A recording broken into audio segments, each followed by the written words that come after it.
ए अल्लाह, इस दावत कायमा और सलात कायमा के मालिक, तू हमारे सरदार हज़रत मोहम्मद सल्लल्लाहु अलैहि वसल्लम को वसीला और फजीलत और बहुत बुलंद दर्जा अता फरमा और उनको मुकाम महमूद में खड़ा कर जिसका तूने उनसे वादा किया है, और हमें क़यामत के दिन उनकी शफाअत नसीब फरमा। बेशक तू वादे के खिलाफ नहीं करता।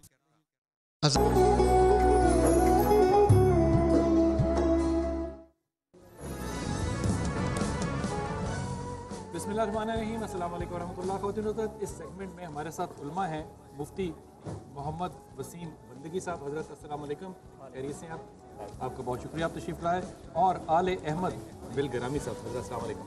सुबह हम जिक्र कर रहे थे जादू पे, और मुझे अभी याद आई हमारी माँ सैयद आयशा, रसूल पाक सल्लल्लाहु अलैहि वसल्लम घर तशरीफ़ लाए तो कहा कुछ है पका हुआ, कहा दस्ती बकरे के अगला हिस्सा, तो आपको पेश की गई, आपने नोश फरमाई, और है दूसरी दस्ती आई, कहा आयशा और है, कहा या रसूलल्लाह बकरे की एक दो ही दस्तियाँ होती हैं। फरमाने लगे कि अगर तुम आज दस्तियाँ निकालती रहती तो दस्तियाँ देचकी में से निकलती आती। और देखिए कई मोइज़ात होते हैं ऐसे जिसमें कि रसूल पाक सल्लल्लाहु अलैहि वसल्लम जो हैं वो दम करते हैं या ख़ुद बांटते हैं, लेकिन इसमें रसूल पाक सल्लल्लाहु अलैहि वसल्लम नहीं, इसमें हमारी माँ सैयदा आयशा जो हैं, नीयत जो है खाने वाले की और नीयत जो है खिलाने वाले की। हज़रत, हम सुबह से बात कर रहे थे जादू पे, तो मैं आज सोच रहा था ज़ाहिर कि हर मसलक जो है उसमें कुछ ना कुछ मुख्तलिफ अंदाज और पहलू हैं, चाहे वो खड़े होने के अंदाज़ हों या मानने के अंदाज़ हों, कुछ पढ़ने के अंदाज़ हों। लेकिन कैसी अजीब बात है, किसी मसलक ने आज तक ये नहीं कहा कि जनाब हम जादू को नहीं मानते। कभी ऐसा नहीं हुआ। क्यों हज़रत, ये ऐसी इस बात पे इतना इत्तेफाक कैसे है? जादू is considered to be evil ना, तो जहाँ पर गुड होगा वहाँ बैड भी होगा, जहाँ राइचस होगा वहाँ इविल भी होगा। That is why everyone agrees कि इविल तो कोई बुराई नहीं है इसमें। जादू असल में, जादू का मसला ये है कि जादू तो एक तरह से आप समझ सकते हैं ना कि ये एक बीमारी की सूरत में आता है। मसलन जब किसी के साथ ये मामला हो जाता है सहर का, तो वो उसको बीमार कर देता है। और ये वो वाली चीज़ें जो तकरीबन इसका मसलक से ताल्लुक़ बनता भी नहीं है, क्योंकि इसका ताल्लुक़ इंसान के बदन से बनता है, उसकी ज़ात से बनता है। यानी जब किसी पर इस तरह का कोई अटैक हो जाता है, इस तरह का मामला हो जाता है, तो उसका ताल्लुक़ फिर इंसान के अपनी ज़ात से, जिस्म से बन जाता है, जिससे कोई मसलक या मज़हब का नहीं बनता कि वो उसका इनकार कर वो कौन सी ऐसी चीज़ें हैं जिसका इजहार रसूल पाक सल्लल्लाहु अलैहि वसल्लम से हुआ जब आप में से ये जादू को गुजारा गया? अच्छा, पहली तो मैं बिलाल कुतुब भाई आपको अर्ज़ करूँ कि आपने बड़ा अच्छा मौजू चुना, और जैसे जैसे हमारे यहाँ लोगों की परेशानियाँ तकलीफ़ बढ़ती जा रही हैं, वैसे वैसे जादू इस तरह रुझान, जादू, तावीज़, गंडे, बाबे, इस तरह रुझान लोगों का बढ़ता जा रहा है। जादू एक हकीकत है, ये एक इल्म है, इसका अपना वजूद है, कुरान ने इसको तस्लीम किया है, और ये आज का इल्म नहीं है, बड़ा कदीमी इल्म है। बाबुल के दौर में तो ये जादू इस तरह आम था जैसे आज हम अपने बच्चों को इंजीनियर बनाने और टेक्नोलॉजी पढ़ाने पर, उस दौर में जादू की तालीम को बड़ा फ़ख्र समझा जाता था, और इस हद तक आम हो गया था कि अल्लाह को दो फरिश्ते नाजिल करने पड़े जो लोगों को उस जादू का तोड़ सिखाएं। और वो ये कहते थे कि हम आजमाइश के लिए आए हैं, लेकिन लोगों ने उस तोड़ को सीख कर भी उस तोड़ को अच्छा, ये बड़ी खूबसूरत बात है कि फरिश्ते खुद बता रहे हैं कि हम आजमाइश हैं तुम्हारी, हम ये सिखा सकते हैं लेकिन ना सीखो। नहीं, वो ये कह रहे हैं कि ये सीख कर ये इसलिए सिखा रहे हैं ताकि तुम उसका तोड़ करो, उसका सही इस्तेमाल करो, इसलिए नहीं कि उसमें मज़ीद डेवलप करके तुम उसको और लोगों के लिए बाइसे नुकसान बना दो। तो ये कदीमी इल्म है और एक अरसे से जो आता है। जिस तरह जहर में तासीर होती है मार देने की, इसी तरह जादू में भी तासीर होती है। मार देने की है? बिल्कुल मार देने की भी है, आदमी को ख़त्म कर देता है अंदर से। अल्लामा फ़खरुद्दीन राज़ी ने तफसीर कबीर में इसकी डेफिनेशन लिखी कि जादू होता क्या है। अच्छा, जुमला छोटा सा अगर आप देखें तो इसका फिर इतलाक़ कई जगहों पे हो जाता है। वो ये कहते हैं कि कोई भी ऐसी शय जो हम सामने वाले को उसकी हकीकत छुपा कर उसे धोखा दें या बेवकूफ़ बनाए, वो जादू है। इसीलिए अल्लामा अय्याज़ अंदलुसी एक गुज़रे हैं, उन्होंने जादू की कई किस्में लिखी हैं। बड़ी मैं आपको दिलचस्प बात बताऊं, उन किस्मों में उन्होंने वो गुफ्तगू जो अय्याराना गुफ्तगू होती है, लच्छेदार बातें, जिससे कि हकीकत पोशीदा हो जाती है, होती कुछ और है, आदमी कुछ और समझ उसको भी जादू कहा। जादू में शुमार किया, क्योंकि उससे नुकसान भी होता है और आदमी धोखा भी खा जाता है। हज़रत ऐसा क्यों मुमकिन नहीं है कि हम इस जादू को, चाहे उसको शर कहें या खैर कहें, हम इसको खैर के लिए इस्तेमाल कर सकें? ये खैर की इस पे क्या बंदिश है? ये खैर के लिए क्यों इस्तेमाल नहीं हो सकता? नहीं, देखें, ये खैर के लिए तो है ही नहीं ना। जादू नाम ही शर का है, क्योंकि पहले हम इसको ये समझ लें कि शरीयत में इसमें हुक्म क्या है इसका, क्योंकि अच्छाई और बुराई का ताल्लुक जो होता है वो शरीयत के हुक्म से निकलता है। शरीयत उसके बारे में क्या कहती है, कुरान उसके बारे में क्या कहता है, शरीयत का इसके बारे में हुक्म क्या है। हदीस पाक में आता है, हज़रत अबू हुरैरा रज़ी अल्लाह ताला अन्हु रिवायत फरमाते हैं कि आप सल्लल्लाहु अलैहि वसल्लम ने फरमाया कि 7 चीज़ें ऐसी हैं जो इंसान को हलाकत में डाल देती हैं। तो फरमाया कि उन चीज़ों से अपने दामन को बचा कर रखो। उन 7 में पहली चीज़ तो ये फरमाई कि अल्लाह के साथ शिरक करना, और दूसरी चीज़ ये फरमाई कि जादू का सीखना या जादू का करना या जादू का कराना। अब चूँकि इसका शर से तो खैर से का तो कोई पहलू इसमें से निकल ही नहीं सकता है। एक अदब से सवाल, शैतान का कोई खैर से ताल्लुक़ है? नहीं है ना। अब बुखारी शरीफ सामने रखिए जी, अल्लाहु ला इलाहा इल्ला हुवल हय्युल क़य्यूम, ये शैतान ने किसको बताया? हज़रत अबू हुरैरा को। और मोहम्मद सल्लल्लाहु अलैहि वसल्लम ने क्या कहा? है तो झूठा, बात सच कह के गया। बात सच कह कर गया, बिल्कुल ये बात दुरुस्त है। उसने तो असल में जो चीज़ बताई थी ना, उस शैतान का अपना ताल्लुक़ तो शर से है, लेकिन जो चीज़ वो बता रहा है आप उसको देखें ना, वो बता क्या रहा है। वो बता रहा है अल्लाहु ला इलाहा इल्ला हुवल हय्युल क़य्यूम, वो बता अल्लाह का कलाम रहा है असल में। तो इसलिए वो उसका बताने का चाहे जो भी मकसद हो, लेकिन उसने जो चीज़ बताई थी ना, वो चीज़ खुद खैर है, वो चीज़ खुद खैर है। ये बात अलग है कि बताने वाला बंदा खुद से ही नहीं। मैं एक बात करना चाहूँगा बिलाल भाई, आपने बड़ा टेक्निकल सवाल किया कि इस इल्म को हम खैर में खैर के क्यों नहीं इस्तेमाल कर सकते हैं। इसलिए कि इस इल्म की अभी मैंने जैसे अल्लामा फ़खरुद्दीन राज़ी की डेफिनेशन बताई जो उन्होंने जादू की, उन्होंने कहा कि इसका मकसद ही होता है धोखा देना। इसकी बुनियाद जो होती है ना, वो बुनियाद ये होती है कि हकीकत छुप जाए, सामने वाले के सामने हकीकत छुप जाए और वो धोखे में आ जाए। मतलब हम जो दिखा रहे हैं, आप ही की बात को बड़ा कर रहा हूँ, बुराई छुपा लूँ और अच्छाई दिखा दूँ, ऐसा हो नहीं सकता। क्यों हजरत? बुराई नहीं होगी तो अच्छाई होगी, बुराई छुपा के अच्छाई कैसे? बुराई को आप अच्छाई नहीं दिखा सकते ना। जादू का मकसद ये प्लेट है, हकीकत क्या है? प्लेट है। अब जादूगर नज़रबंदी करके आपको इसकी हकीकत छुपा देगा और वो प्लेट के बजाय आपको मसलन गिलास नज़र आने लगेगी। बुनियाद ही इसकी धोखा होती है। और इसमें जो भी तरीक़े इख्तियार किए जाते हैं, जितने मंतर पढ़े जाते हैं, वो सब कुफ्रिया अल्फाज पे मुश्तमिल। हज़रत कभी किसी ने ये बताया नहीं है कि जादू करने वाला जो है वो जो मंतर पढ़ता है वो क्या होते हैं? हर किसी का अपना गुमान है, गैस करते हैं, लेकिन किसी ने कभी बताया नहीं कि क्या होता है ये। इसमें यह है कि ये जादू के जैसे सिलसिले हैं, जैसे टेक्नोलॉजी के सिलसिले होते हैं कि ये अमेरिकन टेक्नोलॉजी है, ये चाइना की टेक्नोलॉजी है। जादू के भी सिलसिले हैं। ये बाबुल से चला, कुछ यूनानियों ने इस पे अपनी मेहनत की, फिर इधर हिंद में आया तो ये जो हिंदू जोगी थे इनकी। मैं चाह रहा था इसमें तवज्जो फरमाएं कि ये होता करते क्या, अंदाज क्या होता? हाँ, इसके जो है ना इसकी 3 अक़साम बयान की जादू की।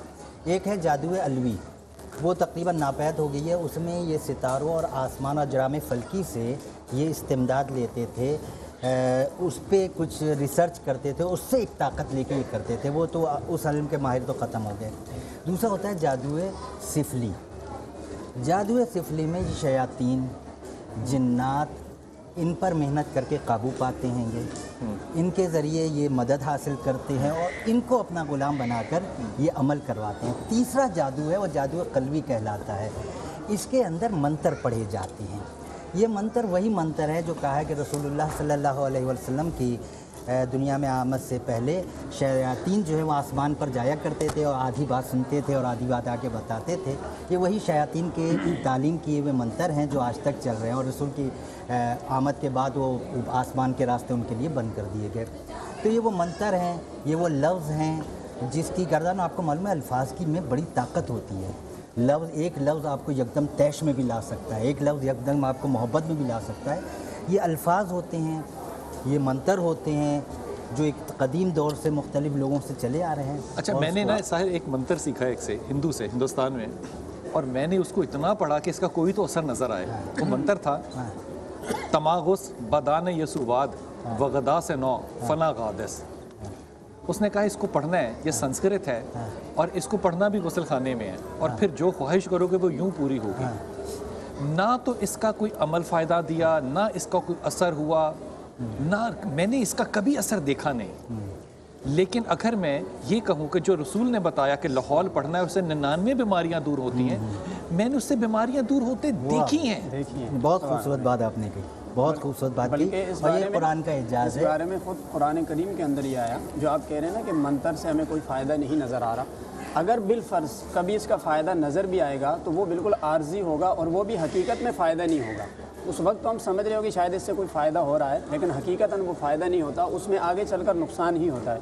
उसकी एक बड़ी वजह ये भी है, कुरान करीम में अल्लाह ने फरमाया वला युफ्लिहु साहिरु हैसु अता, फरमाया कि जो जादू करने वाला है वो कहीं भी कभी कामयाब नहीं हो सकता। इसका मतलब उसकी हकीकतन कामयाबी नहीं है, आर्जी है। जिस तरह मूसा अलैहिस्सलाम के ज़माने में आप देखें, फ़िरौन के सामने जब हज़रत मूसा अलैहिस्सलाम ने मौजज़ात का इजहार किया, उसने समझा कि शायद ये कोई जादू सीख कर आ गए, बहुत बड़ा जादू लेकर आएँ। तो फ़िरौन के दरबारियों ने मशवरा दिया, तो उसने कहा कि मैं भी आपके मुकाबले में जादूगर लेकर आऊँगा। अब वो अपने बहुत सारे जादूगरों को लेकर आ गया। एक रिवायत में 17, एक में 70,000 आया। अब इतनी बड़ी तादाद में जादूगरों को जमा किया, और मेले का एक दिन लगता था, उसका तयन किया कि भाई आज मुकाबला होगा हज़रत मूसा अलैहिस्सलाम से। सब वहाँ पर जमा हो गए। अब इतनी बड़ी तादाद में जादूगर आए तो वो रस्सियाँ, लाठियाँ, जो कुछ भी उनके पास था, अब ये उनका आर्जी फ़ायदा था। उन्होंने वो अपने जादू के जरिए, मंत्र के जरिए उन्हें सांप और बिच्छू, बहुत सारी चीज़ें बना डाली। इन जादूगरों का फ़ायदा पता है क्या हुआ था? जी, रिवायत है अल्लाह ताला ने इन तमाम लोगों को ईमान दे दिया था। ईमान दे दिया, बिल्कुल। और हज़रत ने पूछा, नबी ने पूछा कि आपने इनको ईमान क्यों दे दिया, ये तो मेरे मुकाबले में आए थे। कहा मूसा तूने गौर नहीं किया, ये तेरे जैसा लिबास पहन के आए थे, तो मुझे अच्छा लगा जो मेरे नबी जैसा लिबास पहन के आए, तो मैंने इनके दिलों को नरम कर दिया। बल्कि इसमें एक और भी मुफस्सिरीन कराम ने एक और वजह भी लिखी। ये वजह भी होगी, उन्होंने एक वजह ये भी लिखी कि उनको ईमान की दौलत क्यों मिली, क्योंकि जब ये मुकाबला शुरू होने लगा तो वो जादूगर जो थे ना, उन्होंने अज़राहे अदब मूसा अलैहिस्सलाम से ये पूछ लिया कि आप पहले कुछ दिखाएंगे या हम कुछ करें। जिस तरह के कुरान की आयत में भी है, उसका मफ़हूम यही है। तो मूसा अलैहिस्सलाम ने उनसे फरमाया कि नहीं, तुमने जो करना है वो करके दिखाओ। अब उन्होंने अपने जादू के ज़रिए लाठियाँ वगैरह जो भी फेंक के उसको सांप बिच्छू बना दिया। मूसा अलैहिस्सलाम ने अपना आसा मुबारक ज़मीन पर डाल दिया। फ़अल्क़ा मूसा असाहु फ़इज़ा हिय तल्क़फ़ु, तो वो आपका आसा मुबारक बहुत बड़ा एक अजदहा बन गया। वो तो मौजज़ा था, वो जादू नहीं था। अच्छा, जो जिस फ़न का माहिर होता है वो उस फ़न के बारे में उसकी हकीकत से मतलब पूरी तरह आगाह होता है। जब जादूगरों ने देखा कि मूसा अलैहिस्सलाम ने जो रखा है और उसने हमारा किया हुआ जादू सब हड़प कर लिया, खा लिया, वो उस फ़न के माहिर थे, वो समझ गए ये जादू नहीं है, ये जादू नहीं है। अच्छा, फिर उसके बाद वो सजदे में गिर पड़े, वल्क़ियत सहारतु साजिदीन। लेकिन मुफस्सिरीन कराम लिखते हैं कि जो उन्होंने अज़राहे अदब मूसा अलैहिस्सलाम से ये कह दिया था ना कि आप पहले करना चाहते हैं या हम कुछ कर लें, फरमाया ये उनके अदब का सिला अल्लाह ने उन्हें ये अता फरमा दिया कि दिल में ईमान की रोशनी पैदा हो। मेरे ख्याल से एक बात हम अपने नाजरीन को और बता दें, वो भी फ़ायदे होगी कि जादू और मौजिज़े में फ़र्क क्या होता है। नहीं, मैं एक सवाल करना चाहता हूँ, उसके बाद ज़रूर आप बताइएगा। हमारे यहाँ अक्सर कंप्लेन ये होती है कि नौकरी नहीं मिल रही तो किसी ने जादू कर दिया होगा, रिश्ता नहीं हो रहा तो किसी ने बंदिश कर दी होगी, घर में आपस में नाचाकी है तो जादू हो गया, मतलब जिन्नात को या शयातीन को ताबे करके ये फजूल काम लेने हैं लोगों ने। सही, मतलब सीरियसली मैं नॉन बिलीवर नहीं हूँ, डिसबिलीवर नहीं हूँ। बिल्कुल आप ये सही कह रहे हैं। ऑब्वियसली मैं बात ख़त्म कर लूँ सर, प्लीज़ दोनों आप जवाब दीजिएगा। मैं डिसबिलीवर बिल्कुल नहीं हूँ, ऑब्वियसली मैं मुसलमान हूँ। मैं जादू पे इस बात पे यकीन रखता हूँ कि चूँकि कुरान में इसका जिक्र है इसलिए ये बाहर तौर ये बिल्कुल सच है। लेकिन मैं इस बात पे यकीन नहीं रखता ये जो हमारे माशरे में फ़ी ज़माना चीज़ें राइज हैं कि इसने जादू कर दिया, उसने। मैंने तो आज तक, मुझे 10 साल हो गए इस इंडस्ट्री में, पिछले कोई 5 साल से मैंने जादू पे शोज़ किए और कोई करीब 1000 से ज़्यादा आमिलों से मैं मिला और कोई ऐसी जगह नहीं है जिसको मैंने देखा ना हो। मैंने तो आज तक किसी आदमी को ऐसा नहीं देखा जिसके बारे में कहा जाए कि यार ये जादूगर है, मैंने नहीं देखा।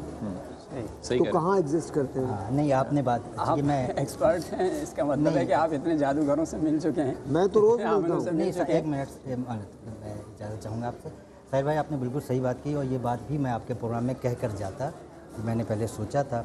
ये आपने सही कहा, हमारे यहाँ ख़वातीन में खुसूसन कोई कुछ पढ़ा है, ये पढ़ रही थी, इसने हमारे बच्चे पे जादू कर दिया। अपनी हर नाकामी का असर जो है वो हमारे ऊपर जादू कर दिया। ये मुमकिन है? ये फरमाइए, ये मुमकिन है? नहीं, ऐसा मुमकिन नहीं है, जादू इस तरह नहीं होता। अच्छा, दूसरी एक सर किस तरह होता है ये? मैं हाँ, ये मैं दूसरी बात मैं क्लियर ये कर दूँ कि ये जादू कोई जादू एक इल्म है, ये करना कोई खेल नहीं है कि हर शख्स को जादू आ जाएगा, इसकी ये बात। उम्रें चाहिए होती हैं। हर शख्स जादू भी नहीं कर सकता। ये शक में मुब्तला होना कि इन्होंने कर दिया, वो वहाँ बैठे हुए कुछ बुड़बुड़ कर रहे थे, वो ज़रूर मुझ पर जादू कर रहे थे, ये एक फ़न है, इस पर उम्रें सर्फ होती हैं, फिर कहीं जाके कोई आदमी मशाक होता है। ये जो हमारे यहाँ जगह जगह दुकानें खुली हैं, बंगाल का जादू, हर शख्स जादू, जिस तरह हर फन में हर कोई माहिर नहीं हो सकता, इस तरह इस फन में भी हर कोई माहिर नहीं हो सकता। तो इस तरह ये सुनना, फिर बहुत सी बातें नफ्सियाती मरीज़ भी होते हैं, नफ्सियाती अवामिल भी होते हैं, उसके लिए नफ्सियाती डॉक्टर होते हैं। 99.99% लोग जो वो नफ्सियाती, हाँ, आप उनसे इलाज करें, ज़रूरी नहीं कि वो जादू हो। अच्छा हज़रत, जिन चीज़ों का ज़िम्मा खुदा ताला ने खुद उठाया, रिज़्क़ का, इज़्ज़त का, ज़िल्लत का, सेहत का, बीमारी का, मौत का, क्या जिनका ज़िम्मा अल्लाह ने खुद लिया है, क्या कोई जादू जो है उन चीज़ों में मुदाखलत कर सकता है? आजमाइश डाल सकता है, रुकावटें डाल सकता है, मुश्किलात डाल सकता है, लेकिन उस मंजिल तक पहुंचने में अगर अल्लाह के ज़िम्मे के जो उठाया है, अगर आपको रिस्क देना है खुदा ने, तो आजमाइश डाल सकता है, मगर वहाँ तक आपको पहुँचने में रुकावट नहीं डालता है। जी, क्या जादू में ऐसा मुमकिन होता है कि जैसे मैं किसी के पास गई नहीं हूँ, मिली नहीं हूँ, मैं अपने यहाँ बैठी हूँ और इसी वक्त कोई कहे कि मैं फ़लानी जगह उनसे वहाँ मिली हूँ, ऐसा होता है? नहीं, ऐसा नहीं होता। आपको वो तकसीम, मैं कह रहा जादू, अगर वो बंदा कह रहा है कि नहीं उस वक्त आप साहिल के शो में नहीं थी, आप तो हमारे घर आई थी और बातें कर रही थी, इल्तिबास से नज़र होगा, वहम होगा उसका। नहीं, वहम नहीं, ऐसा नहीं होता कि जादू इस हकीकत को नहीं बदलता कि मुझे दो में तकसीम इसमें अब ये ज़रूरी भी नहीं है कि इसको जादू ही कहा जाए। इसको मिसाल के तौर पे एक लफ्ज़ कहा जाता है एस्टर का ट्रैवल, एस्टर ट्रैवल, स्पिरिट का ट्रैवल। मिसाल के तौर पे बहुत दफ़ा ऐसा वाक़या होता है कि कुछ जाते हैं उम्रा करने के लिए लोग, और वो कहते हैं हज़रत आपको मैंने वहाँ पे देखा, मेरे साथ ज़ाती तौर पर ऐसा तजर्बा हुआ है। बात एक ही है, लोकेशन फ़र्क है सर। ये जो बात करें फिज़िकल, उसकी बात करें कि फ़िज़िकली आप वहाँ मौजूद हैं।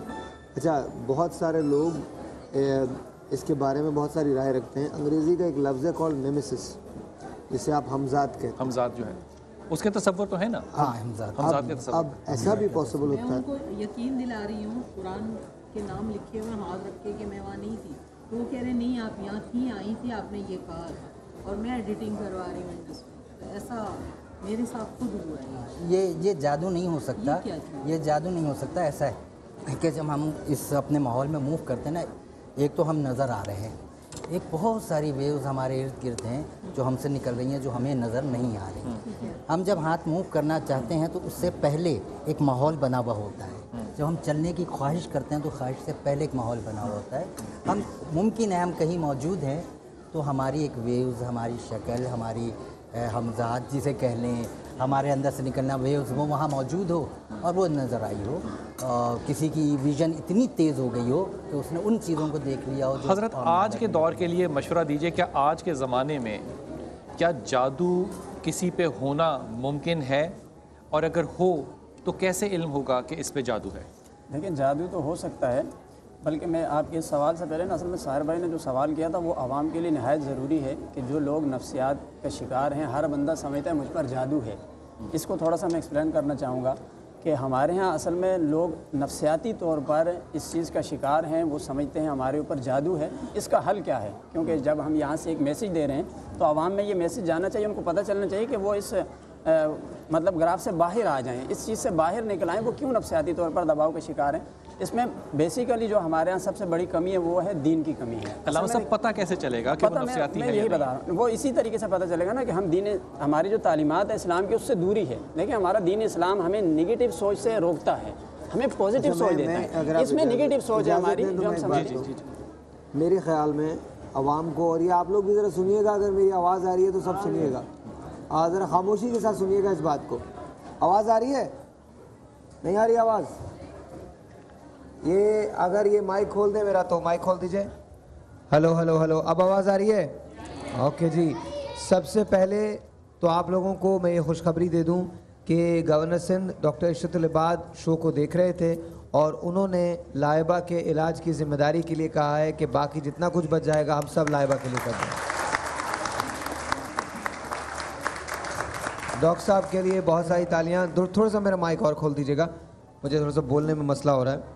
एक बात अभी जो चल रही थी कि हम अपने माशरे में किस तरह से, हाँ जी क्लोजिंग, किस तरह से हम बेहतर कर सकते हैं, किस तरह से अपने आवाम को शक और शुबे से निकाल सकते हैं। सिर्फ उसकी एक सूरत है कि जब हम सिर्फ़ और सिर्फ तवक्कुल अल्लाह पे करें।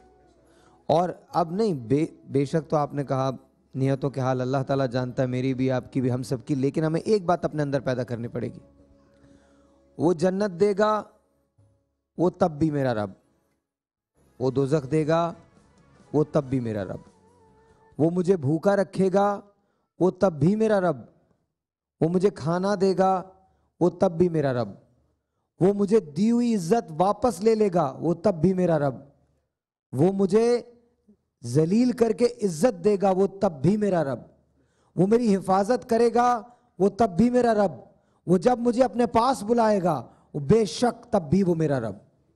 जब आप सिर्फ अपने अंदर ये बात पैदा कर लेंगे तो यकीन आपका सिर्फ और सिर्फ खुदा पे होगा।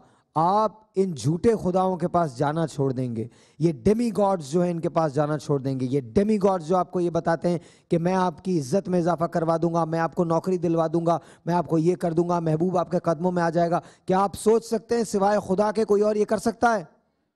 अगर नहीं तो फिर अपने आप से ये वादा कीजिए कि आप जब इबादतें करेंगे तो इसलिए नहीं करेंगे कि इसका सिला आपको मिलना है, आप इबादत करेंगे इसलिए क्योंकि यही हुब्बे खुदाबंदी है, यही खुदा से मोहब्बत का तकाजा है। उसने जो कुछ आपको दिया है वो आपकी उम्मीदों से बढ़कर है। बेशक बड़ी खूबसूरत बात की, बड़ी खूबसूरत बात की। एक हमारा आप बोल दीजिए इंतहाई ममनून आपका हज़रत, आपका भी शुक्रिया हज़रत, आपका भी शुक्रिया, आपका बहुत ज़्यादा शुक्रिया। मैं जाते हुए सिर्फ एक बात ही अर्ज़ करूँगा आपसे कि शैतान जो है वो भी हकीकत है, लेकिन शैतान मेरी ज़िंदगी में तब आ सकता है जब मेरा दिल और मेरा कल्ब और मेरा जहन जो है वो याद खुदा से आरी हो।